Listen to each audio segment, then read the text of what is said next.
মুর্শিদাবাদে ৩৫৫ ধারা জারির আবেদন খারিজ।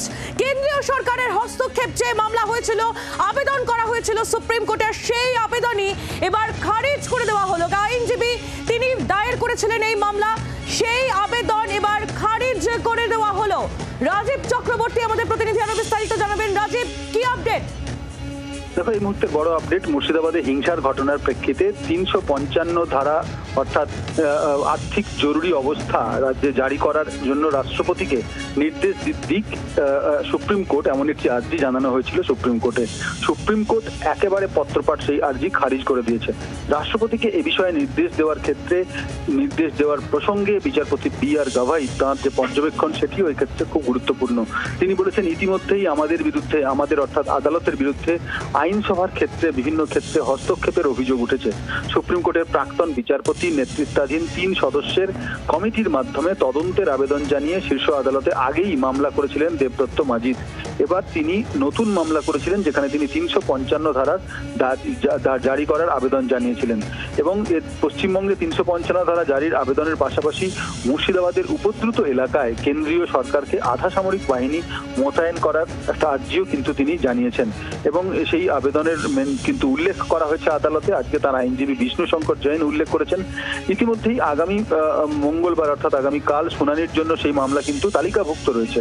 তা সত্ত্বেও আধা সামরিক বাহিনী মোতায়েনের নতুন আবেদন জানানো হয়েছে এবং বিচারপতিদের আর্জি জানানো হয়েছে। বিচারপতি বি.আর. গাভাই এবং অগাস্টিন জর্জ মসি এই তাদের বেঞ্চে এই মামলার উল্লেখ হয়, কিন্তু তাৎপর্যপূর্ণভাবে পর্যবেক্ষণের সঙ্গে খারিজ করে দিয়েছেন বিচারপতি গাভাই, যেখানে কিনা আমাদের সঙ্গে থাকো। আমরা এই বিষয়ে রাজনৈতিক প্রতিক্রিয়া নিয়ে নেব। তৃণমূল কংগ্রেস মুখপাত্র মৃত্যুঞ্জয় পাল রয়েছেন আমাদের সঙ্গে টেলিফোন লাইনে। মৃত্যুঞ্জয় বাবু, মুর্শিদাবাদে ৩৫৫ ধারা জারির আবেদন খারিজ করে দিল সুপ্রিম কোর্ট। এক আইনজীবীর দায়ের করা মামলায় এই কথা জানা যাচ্ছে, কিভাবে দেখছেন?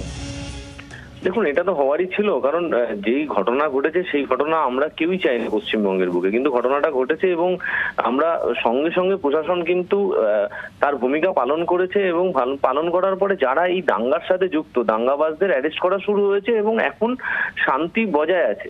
সেখানে দাঁড়িয়ে যারা এই ধরনের কাজ করছে তারা রাজনৈতিক মদতপুষ্ট এবং পরিষ্কার কথা সুপ্রিম কোর্ট সেটা বুঝতে পেরেছে। কেন 2 বছর ধরে মণিপুর জ্বলেছে? মণিপুরে কি হয়েছে? আমরা তো ত্রিপুরাতে ওয়াকফ বিল নিয়ে আন্দোলন হয়নি, আসামে কেন্দ্রীয় বাহিনী নামেনি, তাহলে প্রত্যেকটি জায়গায় হচ্ছে কারা ওয়াকফ বিল এনেছে, কারা অশান্তির বাতাবরণ সৃষ্টি করতে চাইছে সারা ভারতবর্ষ জুড়ে, পশ্চিমবঙ্গ জুড়ে, এটা ভারতবর্ষের মানুষ বুঝতে পারছে এবং পশ্চিমবঙ্গের বাঙালি তারাও পরিষ্কার বুঝতে পারছে। একটা রাজনৈতিক দল ভারতীয় জনতা পার্টি তাদের নিজেদের স্বার্থ সিদ্ধির জন্য এই ধরনের কাজ করছে, এই ধরনের, এবং তারা সুপ্রিম কোর্টে আজকে তারা দুগালে 2 থাপ্পড় খেয়েছে। আমাদের পরিষ্কার কথা, রাজ্যের শান্তি শৃঙ্খলা বজায় আছে এবং শান্তি শৃঙ্খলা বজায় রাখার জন্য তারা এই বিজেপি আরএসএস এর চক্রান্ত আমরা বাংলার মানুষ, প্রশাসন কিন্তু এরা রুখে দিয়েছে এবং আগামী দিনও রুখে দেবে। ধন্যবাদ মৃত্যুঞ্জয় বাবু। তৃণমূল মুখপাত্র মৃত্যুঞ্জয় পাল ছিলেন আমাদের সঙ্গে টেলিফোন লাইনে। আপনাদের আরো একবার জানিয়ে রাখি, মুর্শিদাবাদে ৩৫৫ ধারা জারির আবেদন খারিজ। কেন্দ্রীয় সরকারের হস্তক্ষেপ চেয়ে মামলা, আবেদন খারিজ করল সুপ্রিম কোর্ট। রাজ্য বিজেপির মুখপাত্র তথা বিজেপির সাংসদ শ্রমিক ভট্টাচার্য রয়েছেন এই মুহূর্তে আমাদের সঙ্গে টেলিফোন লাইনে। শ্রমিক বাবু, মুর্শিদাবাদে ৩৫৫ ধারা জারির আবেদন খারিজ করে দিল সুপ্রিম কোর্ট, কিভাবে দেখছেন? মামলাটি কে করেছিলেন? এক আইনজীবী করেছিলেন। এক আইনজীবী যদি মামলা করে থাকেন, সেই আইনজীবী তার উত্তর দিতে পারেন। বিজেপি নীতিগতভাবে কোন সরকারকে ৩৫৫ কিংবা ৩৫৬ দ্বারা জারি করে নির্বাচিত সরকারকে ফেলে দেবার বিপক্ষে। এগুলো তৃণমূল কংগ্রেসের ডিএনএতে আছে, কারণ ওরা কংগ্রেসের গর্ভ থেকে জন্ম নিয়েছে, যারা সবচেয়ে বেশি বার ৩৫৬ দ্বারার অপপ্রয়োগ করেছে। তো সুতরাং রাজনৈতিকভাবেই আমরা তৃণমূল কংগ্রেসকে পশ্চিমবঙ্গে ছড়িয়ে দেবো। পশ্চিমবঙ্গের মানুষ দৃঢ় প্রতিজ্ঞ যে চূড়ান্ত আইন শৃঙ্খলার অবনতি আজকে এখানে তৈরি হয়েছে।